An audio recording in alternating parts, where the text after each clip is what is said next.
कौशल प्रदेश, जिसकी स्थापना वैवस्वत मनु ने की थी, पवित्र सरयू नदी के तट पर स्थित है। सुंदर एवं समृद्ध अयोध्या नगरी इस प्रदेश की राजधानी है।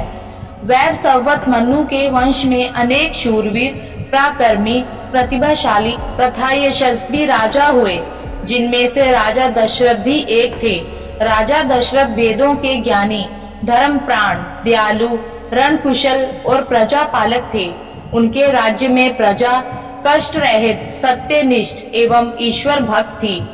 उनके राज्य में किसी के भी प्रति द्वेष भाव का सर्वथा अभाव था। एक दिन दर्पण में अपने कृष्ण वर्ण केशों के मध्य एक श्वेत रंग के केश को देखकर महाराज दशरथ विचार करने लगे कि अब मेरे यौवन के दिनों का अंत निकट है और अब तक मैं निसंतान हूँ। मेरा वंश आगे कैसे बढ़ेगा तथा किसी उत्तराधिकारी के अभाव में राज्य का क्या होगा।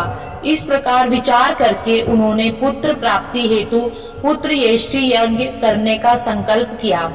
अपने कुल गुरु वशिष्ठ जी को बुलाकर उन्होंने अपना मंतव्य बताया तथा यज्ञ के लिए उचित विधान बताने की प्रार्थना की।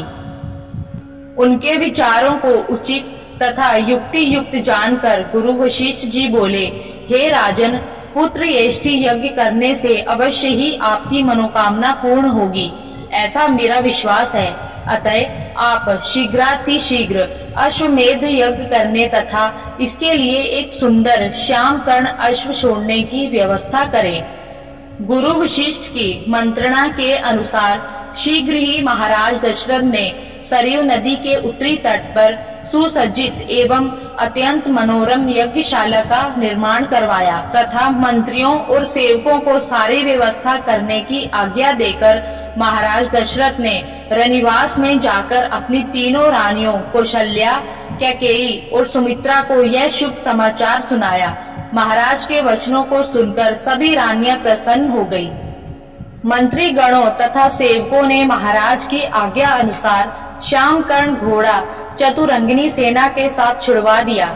महाराज दशरथ ने देश देशांतर के मनसबी, तपस्वी, विद्वान, ऋषि मुनियों तथा वेद विज्ञ, प्रकांड पंडितों को यज्ञ संपन्न करने के लिए बुलावा भेज दिया।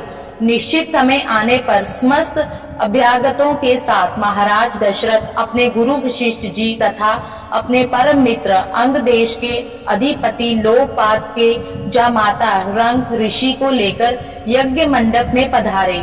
इस प्रकार महान यज्ञ का विधिवत शुभ आरंभ किया गया। संपूर्ण वातावरण वेदों की रचनाओं के उच्च स्वर में पाठ से गूंजने तथा स्मिधा की सुगंध से महकने लगा। समस्त पंडितों, ब्राह्मणों, ऋषियों आदि को यथोचित धन्य धान्य, गौ माता आदि भेंट करके सादर विदा करने के साथ यज्ञ की समाप्ति हुई। राजा दशरथ ने यज्ञ के प्रसाद चरा को अपने महल में ले जाकर अपनी तीनों रानियों में वितरित कर दिया। प्रसाद ग्रहण करने के परिणाम स्वरूप परम पिता परमात्मा की कृपा से तीनों रानियों ने गर्भ धारण किया।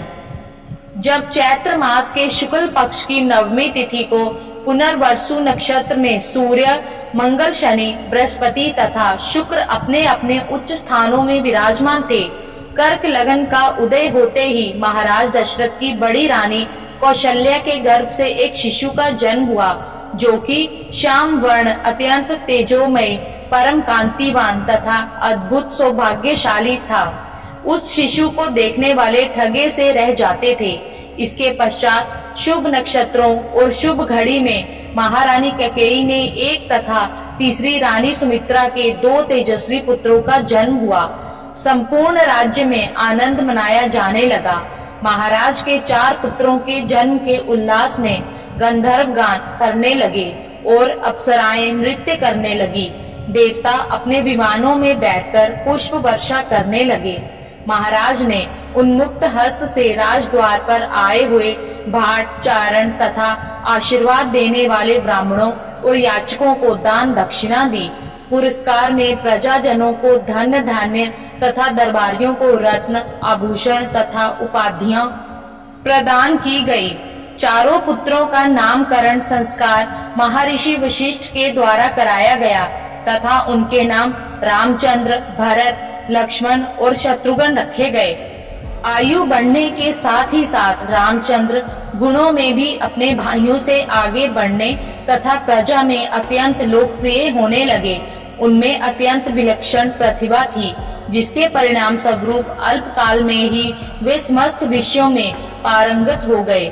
उन्हें सभी प्रकार के अस्त्र शस्त्रों को चलाने तथा हाथी, घोड़े एवं सभी प्रकार के वाहनों की सवारी में उन्हें असाधारण निपुणता प्राप्त हो गई।